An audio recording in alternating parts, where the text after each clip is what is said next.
I'm Kerry Newhoff, founding pastor of Connexus Church, north of Toronto, Canada. And today's verse comes from Peter, who was one of Jesus' closest followers. And when he's summing up to Christians in the first century, decades after the death and resurrection of Jesus, what's most important, this is what he says in 1 Peter 4, verse 8. He says, above all, love each other deeply because love covers over a multitude of sins. Now, I think that's interesting because it sounds beautiful. It's really hard to do because think about it.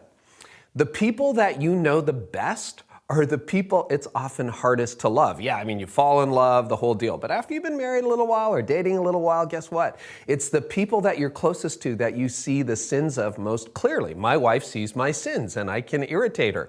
As a family, sometimes you get on each other's nerves. Your coworkers, they're like, easy to love someone from a distance, much harder to do it up close. So what is Peter saying? Like love covers over a multitude of sins? Well, you see, in our culture, usually we think of love as an emotion. In other words, you either feel it or you don't.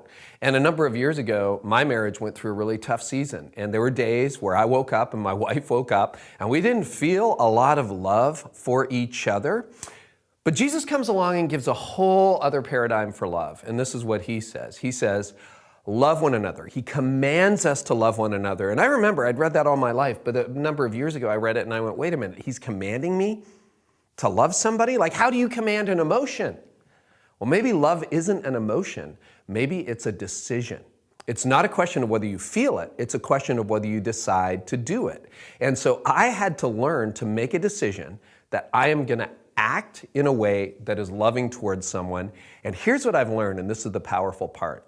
Eventually, your emotions catch up to your obedience. So, how to put Peter's principle into practice? Today, decide to love someone who is getting on your nerves.